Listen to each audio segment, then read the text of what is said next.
죽음의 문턱에서 돌아온 의사, 신의 목소리를 듣다 사랑하는 여러분, 오늘 우리는 삶과 죽음의 경계를 넘어선 한 의사의 경이로운 이야기를 나누고자 합니다. 이 이야기는 우리의 존재가 단지 육신에 갇힌 것이 아님을, 그리고 우리가 상상하는 것 이상의 거대한 사랑과 계획 속에 살아가고 있음을 보여주는 가슴 벅찬 증언입니다.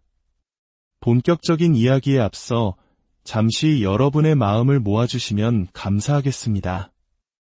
이 이야기가 여러분의 마음에 깊은 울림과 위로를 준다면 좋아요와 구독으로 하나님의 사랑을 더 널리 나누는 일에 동참해 주십시오. 여러분의 작은 손길 하나하나가 누군가에게는 큰 희망의 빛이 될 수 있습니다. 여러분의 삶에 늘 평안과 하나님의 축복이 가득하기를 기도합니다. 이야기의 주인공은 로드 첼버그라는 의사입니다. 그의 특별한 여정은 어린 시절 예기치 않은 죽음의 문턱에서 시작되었습니다. 당시 그는 폐혈성 인두염이라는 심각한 병을 앓고 있었습니다. 병원균이 심장이나 신장으로 퍼질 수 있는 위험한 상황이었고 불행히도 그의 심장이 감염되고 말았습니다. 의료진은 대량의 페니실린을 투여했지만 치료 과정 막바지에 끔찍한 알레르기 반응, 즉 아나필락시스 쇼크가 찾아왔습니다. 저녁 8시 부모님이 병실을 막 떠나시고 간호사가 주사를 놓은 직후였습니다. 무언가 잘못되었다는 것을 본능적으로 느낀 어린 로드는 극심한 공포에 휩싸였습니다. 시야가 점점 좁아지는 터널 비전 현상이 나타났습니다. 눈앞의 것만 겨우 보일 뿐 주변은 온통 어둠에 잠겼습니다. 그리고 그 순간 믿을 수 없는 일이 일어났습니다. 그의 영혼이 몸에서 분리되어 병실 천장 근처까지 떠오른 것입니다. 아래를 내려다보니 침대 위에 자신의 인간 육신이 누워 있었습니다. 그 모습은 너무나 낯설고 두려웠습니다. 그는 비로소 깨달았습니다. 아, 내가 지금 죽어가고 있구나. 그 생각이 들자마자 그의 영혼은 어둠 속으로 빨려 들어가기 시작했습니다. 그 어둠은 말로 표현할 수 없는 공포 그 자체였습니다. 하지만 그 깊은 어둠 속에서 저 멀리 아주 작은 빛 한 점이 보이기 시작했습니다. 그 빛은 단순한 불빛이 아니었습니다. 그것은 집이었습니다. 따뜻하고 평온하며 모든 것을 이해하고 받아주는 궁극적인 안식처. 그 빛을 향해 나아가자 마음을 짓누르던 모든 두려움이 눈 녹듯 사라졌습니다. 그 자리에는 완전한 평화와 사랑, 그리고 모든 것과 하나 된 듯한 충만한 느낌이 가득 찼습니다. 마치 긴 여행을 마치고 마침내 그리운 집으로 돌아가는 기분이었습니다. 로드라는 이름, 시간과 공간, 병원, 자동차와 같은 세상의 모든 개념들이 희미해졌습니다. 오직 순수한 의식, 나는 존재한다는 암만이 남았습니다. 빛에 가까워질수록 그 빛은 눈부시게 밝은 거대한 구체로 변했고 그 안에서는 무한한 차원의 아름다운 백색광이 펼쳐지고 있었습니다. 그 빛의 구체에 거의 다다랐을 때 그는 지극한 안락함과 행복감에 젖어들었습니다. 하지만 바로 그 순간 병원의 의료진이 그의 육체를 되살려냈고 그의 영혼은 마치 대포에서 쏘아진 포탄처럼 강렬한 충격과 함께 다시 육신으로 돌아왔습니다. 왜 돌아와야만 했지? 어린 로드는 그저 꿈을 꾸었다고 생각하며 그 신비한 경험을 마음속 깊이 묻어두었습니다. 수십 년이 흐른 뒤 그는 자신과 비슷한 영적 경험을 한 동료 의사를 통해 자신이 겪었던 것이 임사체험이었다는 사실을 깨닫게 됩니다. 그리고 그 경험은 그의 영혼에 3가지 특별한 선물을 씨앗처럼 심어 놓았다는 것도 알게 되었습니다. 첫 번째 선물은 사람들의 영적인 빛, 즉 오라를 보는 능력이었습니다. 어린 시절 그는 친구들에게 저 사람의 심장은 붉은색이야, 저 사람은 초록색이고 이 사람은 파란색이야 라고 말하곤 했습니다. 친구들은 그를 이상하게 쳐다봤고 그는 평범해지기 위해 그 능력을 억눌렀습니다. 훗날 그는 그 색깔들이 의미하는 바를 깨달았습니다. 초록색은 신성한 생명력과 치유의 색, 붉은색은 신성한 사랑, 그리고 파란색은 신성한 창의성과 지성을 상징한다는 것을 말입니다. 건강한 사람의 오라는 맑고 선명한 빛을 띠고 있었습니다. 두 번째 선물은 유체 이탈, 즉 자신의 의지대로 몸을 떠나 여행하는 능력이었습니다. 그는 침대에 누워 눈을 감고 자신이 떠오르는 것을 상상하는 것만으로 자유롭게 영혼의 여행을 할 수 있었습니다.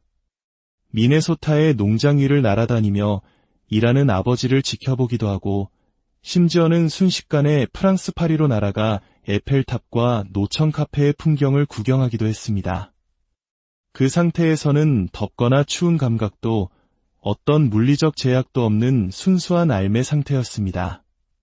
그리고 세 번째 선물은 그가 가장 소중하게 여기는 능력으로 마음을 고요하게 하여 신성한 존재, 즉 하나님과 직접 연결되는 것이었습니다.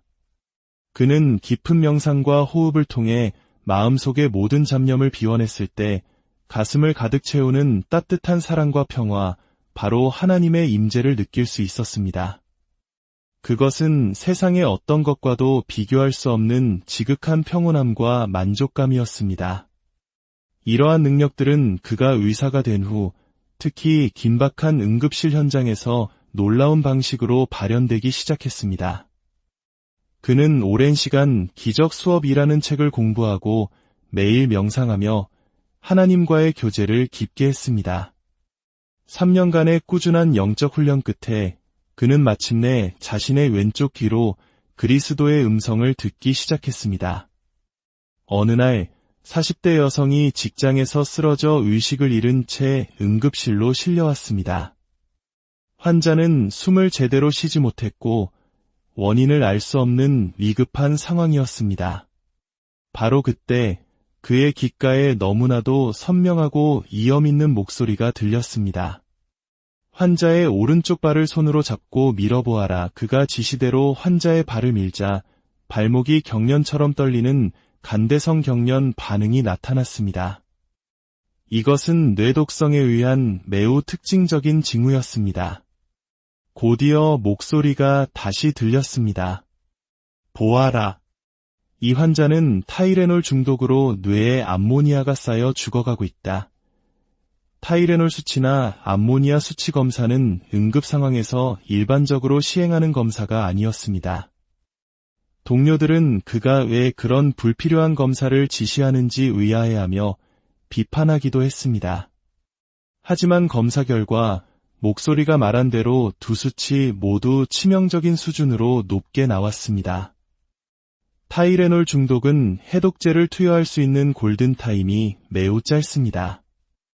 만약 그 음성을 듣지 못했다면 진단이 늦어져 환자는 목숨을 잃었을 것입니다. 하지만 신속한 진단과 처치 덕분에 환자는 30분 만에 해독제를 투여받았고 사흘 뒤 기적적으로 완쾌하여 퇴원했습니다. 알고 보니 환자는 처방받은 진통제에 다량의 타이레놀 성분이 포함된 줄 모르고 일반 타이레놀을 함께 복용하여 치사량을 훌쩍 넘겼던 것입니다. 또 한 번은 15살 소년이 체육 시간에 놀다 넘어져 가슴에 찰과상을 입고 응급실에 왔습니다. 소년은 별다른 증상을 호소하지 않았고 상처 소독만 하면 될 가벼운 상황처럼 보였습니다. 하지만 그가 청진기를 소년의 가슴에 대는 순간 또다시 그 음성이 들렸습니다. 이 아이는 대사증후군을 앓고 있으며 심장마비를 일으켰다. 부정맥 때문에 정신을 잃고 넘어진 것이다. 15살 소년에게 심장효소 수치 검사를 지시하자 간호사들은 그가 지쳐서 헛소리를 한다며 비웃었습니다. 하지만 잠시 후 나온 검사 결과는 응급실 전체를 충격에 빠뜨렸습니다. 정상 수치의 수십 배가 넘는 심근경색 수치가 나온 것입니다. 소년은 과부제족이라고 불리는 심장의 주요 혈관이 95%나 막혀 있었습니다. 이는 성인도 생존하기 힘든 치명적인 상태였습니다. 하나님의 음성이 아니었다면 소녀는 그저 가벼운 찰과상 환자로 취급되어 집으로 돌아갔을 것이고 머지않아 갑작스러운 죽음을 맞이했을 것입니다. 소녀는 즉시 큰 병원으로 옮겨져 스텐트 시술을 받고 목숨을 구할 수 있었습니다. 이처럼 그는 하나님의 음성을 통해 수많은 환자들의 숨겨진 질병을 진단하고 그들의 생명을 구했습니다. 때로는 환자의 몸을 엑스레이처럼 투시하여 골절 부위를 찾아내기도 했고 환자의 오라 색깔을 보고 생사를 직감하기도 했습니다.